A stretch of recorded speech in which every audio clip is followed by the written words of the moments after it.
There comes a time where you meet someone that wants to be the best at everything, that no matter what, they just refuse to make any exceptions on any facet of their lives. You're just sitting there watching TikTok videos, eating ice cream out of the gallon tubs. renegade. You talking shit, Alex? You know, judging their continued determination and success.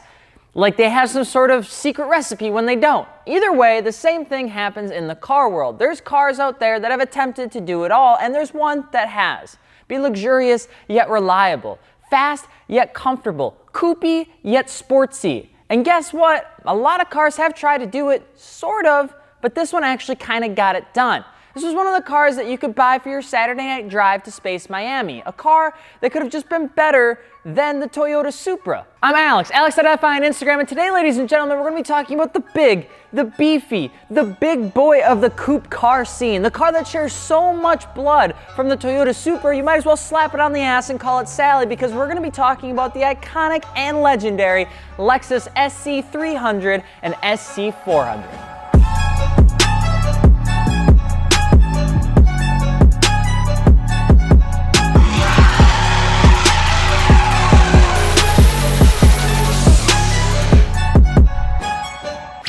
All right, and if you're just jumping into this, hello, I'm Alex. Welcome. We do the wheels, tires, and suspension thing for like everything, like we sell all of it. So if you need some, go check out fitmentindustries.com. And on top of that, we have a gallery with like 30,000 cars in it, so you can look up what you want your car to actually look like if you do buy wheels and tires, because nobody likes ending up with bunk fitment.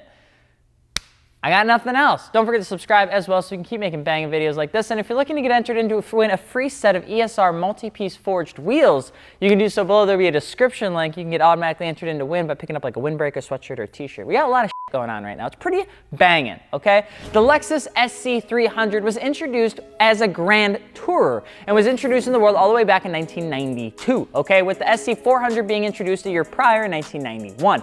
The SC400 featured a big old V8, while the SC300 featured an iconic inline six from the we're not talking about that yet, okay? The car itself featured emotion, not linear lines, okay? Which was like unlike anything out there. I'm not really sure if it was, but it was definitely a design that this car made quite a battle, okay? Working out a car that didn't have any angles or lines was tough, not only for the Japanese company to deal with, but also because it would require retooling and an entirely new manufacturing process for the metal. Chief project engineer Sayahashi Takahayashi initially was upset with the design change, but because Lexus and Toyota still didn't truly understand the American market at the time and what we liked, they leaned on their brand called the Coste Research Facility, which really just meant California Toyota, and they just let them do whatever they want. It's almost as if Americans are hard to read and understand or truly grasp the outside world. And I can't imagine why, because we're definitely not an odd bunch at all. We definitely don't,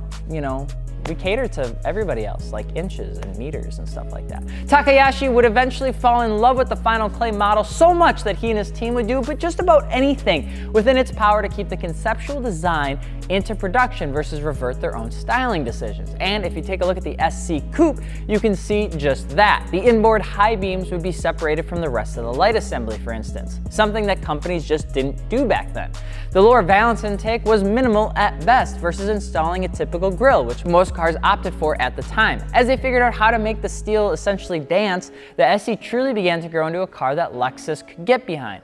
Pair that with a big, notably large design with some of the chassis and tech that came with the Z10 and Z20 Soarers and Supras, and you have the SC300 and SC400. Lexus took a note out of the Honda playbook and had the legendary driver Danny Sullivan help fine-tune the suspension so that the car was just not another big fancy sports coupe car. And because Lexus was new in the game in terms of, performance and high-end luxury Japanese cars, they wanted to make it perfect. The launch of the SC400 in 1991 and the SC300 in 1992 got Lexus into the Japanese coupe game, and they had an okay time. The SC400 had the V8 power and every option you could possibly imagine, but didn't smash the competition like they originally thought it would. What? Why? We'll get to that, okay? The inline six powered SC300, which shared the components from the iconic Supra, on the other hand, would help Lexus in the US market, but the car didn't just inherently take off. What? Why? Why?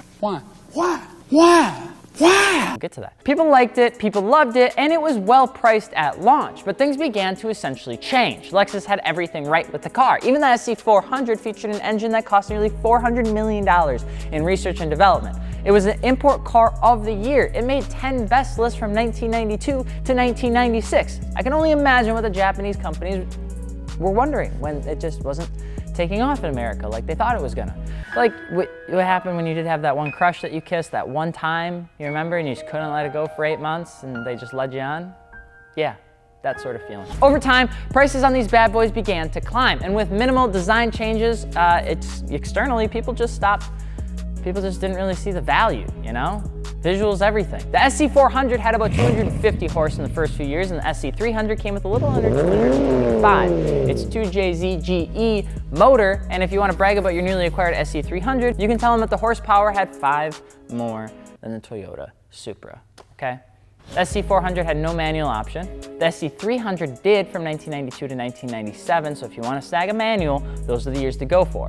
But these cars are worth something, damn it. They did good. They had it. So you want to own a Lexus S300 or SC400? Okay, well grab your favorite balloon art and set down your contour gauge, because we're going to talk about what it's like to own one of these Banging Japanese luxury coupes or larger vehicles, because guess what? They deserve love.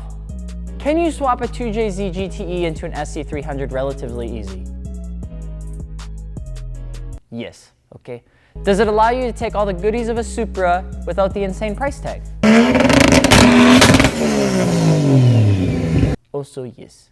Do you want to do that?